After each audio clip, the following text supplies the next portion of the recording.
சுப்பிரமணியாங்கிறது உங்களுக்கு தெரியும், in between Mangalore and Bangalore கரெக்டாக 100 கிலோமீட்டர் டிஸ்டன்ஸில் இருக்கும். அண்டு ஒரு பெரிய ஹொய்சால ராஜா இருந்தான் ஒரு காலத்தில். அவனுக்கு ஒரு குரு இருந்தார். ஒரு நாள் அந்த குரு என்ன பண்ணார், அவங்ககிட்ட சொல்லாத கொள்ளாத காட்டுக்குள்ளே போயிட்டார். இவன் அழுகுறான், எனக்கு யார் வழிகாட்டுவாங்க, நீங்கள் போயிட்டீங்களேன்ட்டு. அப்போது அவர் சொல்கிறாரு, நாளைக்கு காலையில் இந்த ஆற்றுல சுப்பிரமணியா கிட்ட இருக்கிற நேத்திரவதினு வச்சுக்குவோம், அங்கே போ. அங்கே ஒரு சம்பூடம்னா ஒரு பூஜை பொட்டி மாதிரி ஒன்று வரும், ஒரு அட்சய பாத்திரம் வரும், அதை எடுத்துன்னு வந்துடு.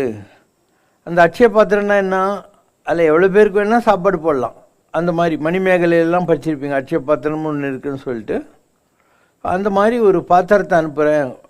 அடுத்ததுன்னா ஒரு சம்பூடம் அனுப்புகிறேன், அதை நீ திறந்தே பார்க்கக்கூடாது, எப்பயும் திறந்து பார்க்கக்கூடாது. ஏதோ ஒரு காலத்தில் நான் மறுபடியும் வருவேன். Now I am living like a light, ஒரு ஜோதியாக இருக்கேன்.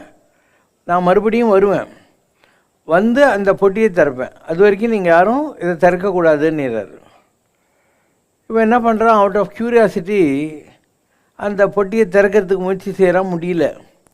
யானையை கொண்டாந்து அதை வச்சு அதை திறக்கலாம், அதுக்கு பவர்ஃபுல்லாக இருக்குது, மைட்டியாக இருக்குதுன்னு சொல்லிட்டு ட்ரை பண்ணுறான்.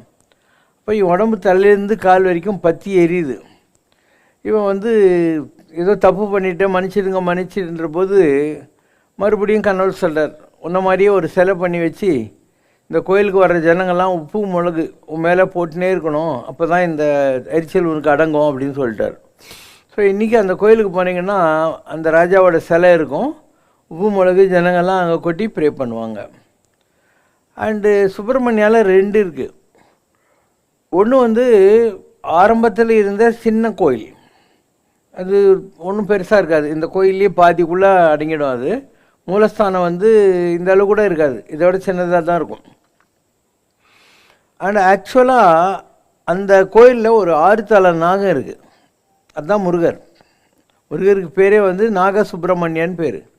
6 தலை நாகம் ஒன்று இருக்குது, ஜனங்க கண்ணுக்கு தெரியாது. அண்டு அந்த ஆதி சுப்பிரமணியா கோயிலில் இருக்கிற புத்துக்குள்ளே தான் அது இருக்குது. எப்போல்லாம் ஒரு 1.5 to 2 கிலோமீட்டர் தள்ளி ஒரு புது கோயில் கட்டியிருக்காங்க. அந்த கோயில் மூலஸ்தானத்துக்கு அது கீழே பூமிக்கு அடியிலேயே ஒரு சுரங்கம் இல்லை டனல் மாதிரி இருக்குது. அது வழியாக இங்கே இவங்க யாகம் வளர்த்து பூஜை பண்ணுற போது மாத்திரம் வரும்.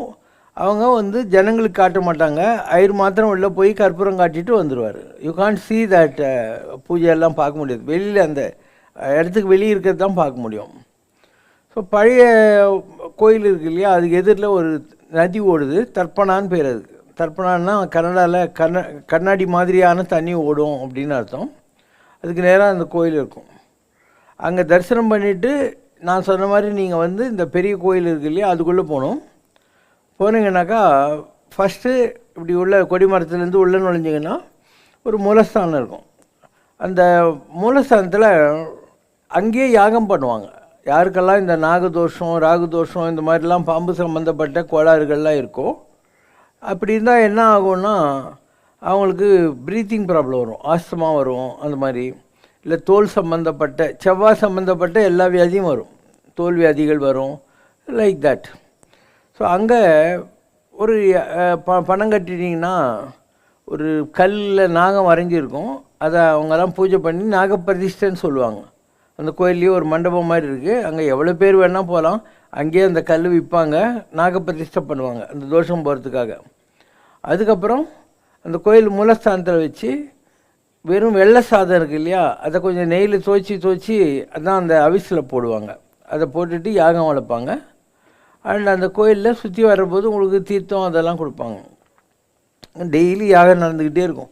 செவ்வாய்க்கிழமை கொஞ்சம் விசேஷம், மற்ற நாள்லேயும் டெய்லி யாகம் நடந்திருக்கும். எல்லோரும் போய் பணம் கட்டி யாகம் பண்ணிக்கிட்டே இருப்பாங்க. அதை சுற்றிக்கிட்டு பக்கத்தில் வந்தீங்கன்னா அங்கே நரசிம்மர் சந்நிதி ஒன்று இருக்கும். அந்த நரசிம்மர் சந்நிதியை பூஜை பண்ணுறது அந்த மடாதிபதியோடைய அந்த அந்த ஆஃபீஸ் மாதிரி ஒன்று இருக்கும் இல்லையா, கோயிலுக்கு வெளியே அவங்க பூஜை பண்ணுவாங்க. இங்கே பூஜை பண்ணுறது இன்னொரு ஃபேமிலி. அந்த கோயிலில் டெய்லி சாப்பாடு போடுவாங்க. கொல்லூர்லலாம் பின்னால் தான் சாப்பாடு போட ஆரம்பித்தாங்க. அந்த சுப்பிரமணியா கோயிலில் அந்த அட்சய பாத்திர மகிமையினால் எவ்வளோ பேர் வந்தாலும் சாப்பாடு போடுற மாதிரி ஒரு மகத்துவம் இருக்குது. அவங்க அந்த அட்சய பாத்திரத்தை சாமிக்கு படைச்சிட்டு அதை கொண்டு போய் பெரிய அண்டாவில் சேர்த்துட்டு போட்டுனே இருப்பாங்க. எவ்வளோ பேர் போனாலும் சாப்பிட முடியும். மற்ற கர்நாடகா கோயில்களில் இருக்கிற சாப்பாட்டை விட அங்கே கொடுக்குற பிரசாதம் கொஞ்சம் ரொம்ப ருசியாக இருக்கும். ஏன்னா அட்சய பாத்திரத்தில் பண்ணுறது. அவங்க நிறைய தேங்காய் வர்றதுனால அதில் வந்து ஒரு தொகையல் மாதிரி ஒன்று பண்ணி கொடுப்பாங்க. நான் சொன்ன மாதிரி தான், முதல்ல ரசம், அதுலேயே காய் போட்டு சாம்பார் குத்திடுவாங்க, அதுலேயே மோர் குத்திடுவாங்க, ஒரு தொகையில் அந்த இடத்துல எக்ஸ்ட்ராவாக இருக்கும்.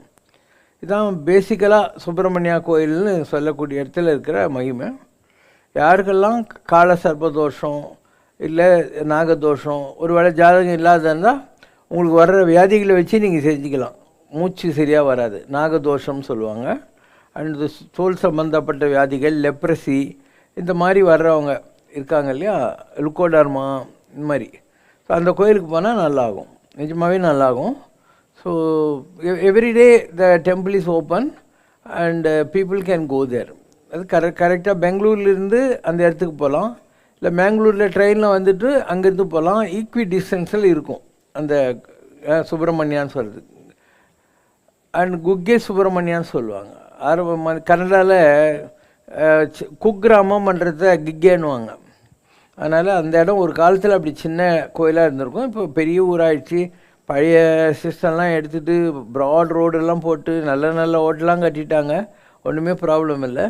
அந்த கோயிலில் அந்த மடாதிபதியே வந்து ஒரு பெரிய ஹோட்டல் மாதிரி கட்டி விட்டுருக்காரு. கோயிலுக்கு ரொம்ப கிட்ட இருக்கிறது அதுதான்.